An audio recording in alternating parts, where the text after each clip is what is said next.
So it's official now. JJ Redick will now become the new head coach for the Los Angeles Lakers. And I've seen sports commentators talking about the fact that they will no longer take the organization seriously. As a basketball lover, former player, had a team, what do you think about this organization going forward? And then how will this impact the game of basketball? I think as a fan, it sucks, man. Like, again, I know my black people gonna say, "Oh, well, you hating on LeBron, he's able to do it." But man, as a fan, it's not a good idea for a player to be doing that shit. You know what I mean? Like, and then you just watch. First of all, I just think it's wrong. Darvin Ham spent some time as an assistant coach for years. He didn't have no bad seasons. Had 2 decent seasons. They just didn't go to the championship, and they fired that man. The other dude, if I'm thinking Frank Vogel, if I'm not mistaken, that was before him, 2 seasons out. And they try to say about Darvin Ham's lack of experience, but JJ Redick has no experience. All he has is he did play sports, play at a high level in the NBA, and he was and he's a commentator, but he has no experience. Only thing he has is he's LeBron's friend and he's a business partner, and so that's like a conflict of interest if I've never seen one. But what it truly is, whatever LeBron wants goes. But nobody's gonna believe that, and the LeBron fans are not gonna hear that. And again, it's no hate to that he can pull those strings and do what he want to do. But as a fan, I don't mean I have to like it. I don't have to like that shit. It's ridiculous. Like, just retire, dude. You know what I'm saying? Because you're really, go be a GM. Go be a GM. I think there's a lot of people would love to have you. I think you'll be good at it. You have a basketball mind, business mind as well. But I think the business is bleeding over to the basketball portion a little too much.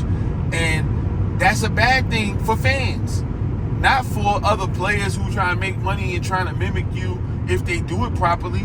Because LeBron always, from what we know, because we don't know everything, but what we know, always did good business. That's not the problem. LeBron ain't never leave a team half-assed.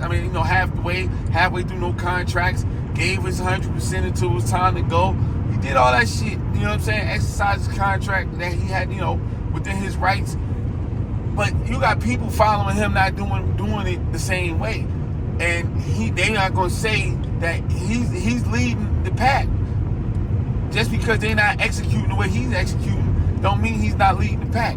And so what's going to happen next is been people fucking up organizations, being coach killers before LeBron, but now he's coach manipulators and office manipulators. Like, he's like really doing it to a high level. And just like I said in that first illustration, somebody's going to fuck it up. The very next person who try to dictate like that gonna fuck it up. I'm not a fan. I've never hated the Lakers. I don't hate them now, but I don't care to watch them this season underneath these situations. And you literally don't understand how crazy it would be if Bronny James is drafted by the Lakers as well. And if the deaf, dumb, and blind LeBron fans, just as bad as Cowboy fans, they get in there, don't say that he navigated that whole thing and allow him to act like he ain't had shit to do with any of it. It's no need to have a conversation with these people. Like, it is what it is. That sucks.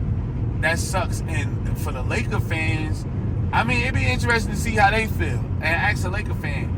You got some Laker fans that are diehard LeBron fans, so they might be delusional. But I'm talking about a real Laker fan. Like, hey, they want a certain kind of coach for their team so their team can win long term and all that other stuff like that. Man, ain't no way. Ain't no way they can be okay with that. No way.